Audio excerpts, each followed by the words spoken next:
Welcome to this video. My name is Mark Scythian. The date today is May 29th, 2025. So this video is going to focus on the difference between deflagration, conflagration, combustion, and explosion. So all four are different modalities of physical chemistry and thermodynamics. So a deflagration example is smokeless gunpowder converting from solid to gas while releasing heat. So this is not an explosion or a combustion, but this is a form of exothermic sublimation. So exothermic means releasing heat. Sublimation means changing from solid to gas while skipping the liquid state. So most smokeless gunpowder are functions of deflagration, with the exception of the hygroscopic water applications. But the point is converting solid to a large amount of gas. So smokeless gunpowder deflagrates from a solid into gas, pressurizing shell casing, yielding force from gas pressure times cross-sectional area. So that would be the area of the caliber diameter back of the round inside the shell casing. So that's the cross-sectional area times the gas pressure yields the force accelerating the round. So smokeless gunpowder releases heat, or is an exothermic reaction having no relationship with force and acceleration of the round or bullet. So it's actually a misnomer to label or use the word firearm when it's actually a gas arm. You're simply converting a solid into a gas and harnessing gas pressure times area to get force accelerating the bullet out of the barrel.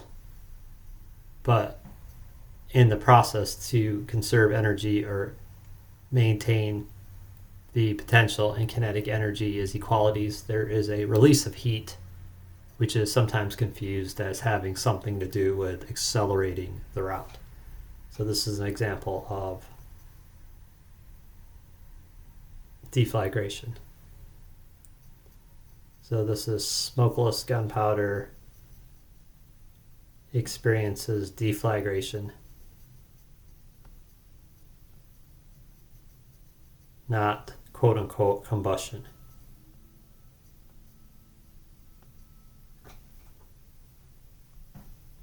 So then we move on to the next point, which is conflagration.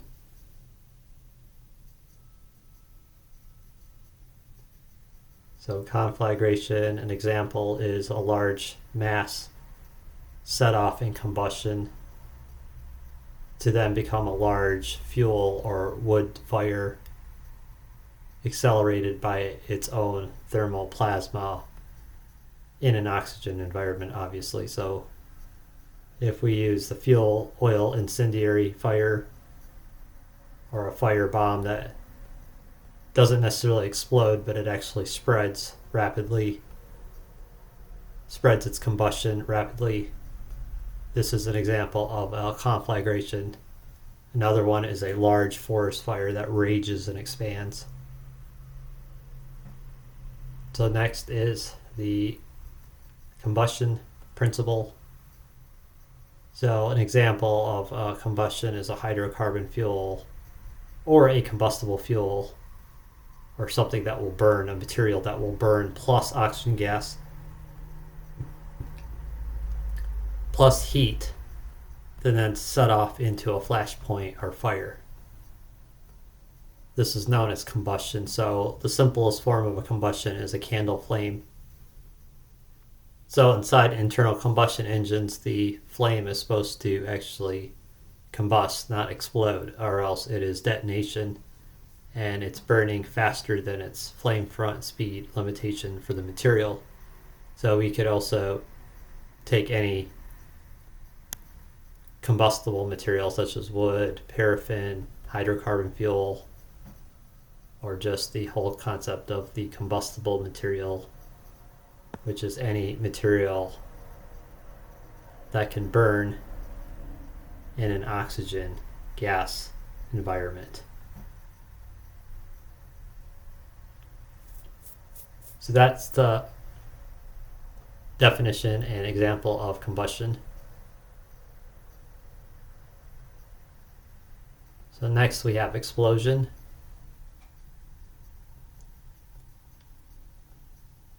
So an explosion, an example or its definition fundamentally is burn rate exceeding flame front speed of an incendiary substance other than mechanical or pressure induced high velocity structural fragmentation. So yes, it is true you could pressurize a container, a steel container, until its structural limits fail and it explodes. So that would be a non-incendiary explosion. But within the fundamentals of thermodynamics, an explosion is a substance for which its burn rate exceeds its flame front speed. So a good example of this is hydrocarbon fuels burning faster than their or its flame front speed limits or limitations. So that's known as detonation. So when a hydrocarbon fuel burns faster than its flame front speed limit or limitations, that is known as detonation. So for example, gasoline has a flame front speed of 100 feet per second, and if it burns faster than 100 feet per second, then it is experiencing detonation or explosion, which then can damage the internal components of gasoline powered heat engines. And another example is plasticized hydrocarbon. If we were to take, let's say, a CH polymer, hydrogen and carbon, which are polymers, and we plasticize them into a plastic material, and then we add 100% solid oxygen. Of course, its coloring would change into a very light or even a white colored powder, and this could be plastic explosives such as C4, even C5, RDX. But you have a minimum flame front speed of 14,000 feet per second plus, and some exceed over 72,000 feet per second. So those are very highly concentrated plasticized hydrocarbon and molecular, homogenized molecular oxygen, solid oxygen parity. So that's a very high-end type of plastic explosive. But again, it is coming off of even things like rapid burning sugar in a solid oxygen environment would result in a minimum explosive. You could even make very cheap rocket fuel out of the R candy, the oxidization, the solid oxidization of sugars. So plastic explosives are an example of explosion. And then we'll go back to the explosion of combustion, or the explosion of hydrocarbon fuels. So gasoline combustion flame front speed is limited to 100 feet per second. Anything faster, the gasoline will detonate, And then kerosene and diesel combustion are limited at 6 feet per second. So this is gas turbine engines and diesel piston engines. They operate by heat of air compression, so their flame front speed is very low. And anything greater will result in a detonation or a form of incendiary explosion. So that's the example of an explosion.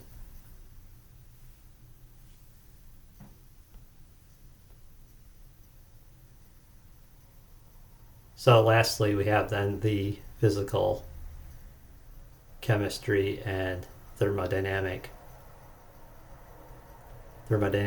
fundamentals. And these will not be long equations. These will just be practical examples so that the concepts sink in. And if you find these interesting, then you can learn more about them by studying their equations and typing these words in and getting equation-based concepts brought to your attention.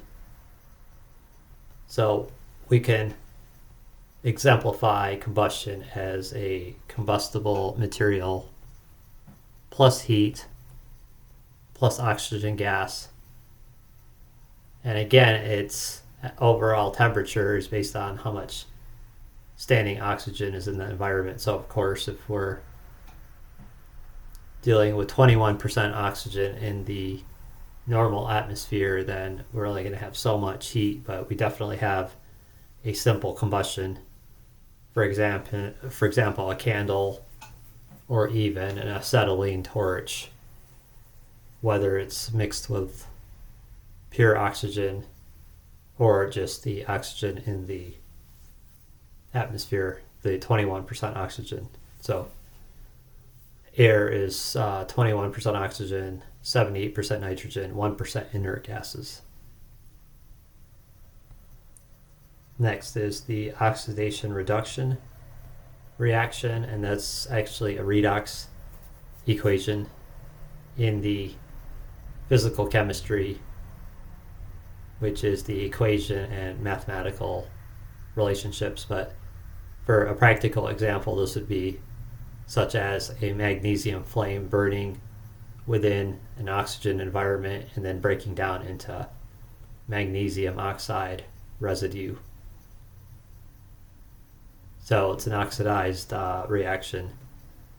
And so sometimes if you're working with other substances, like you want to melt silver or gold or aluminum, it's best to do it in a non-oxygen environment. So just like with welding, just like with shielding gas and welding, which is chloride or argon, it's a very stable and inexpensive gas to shield the oxygen.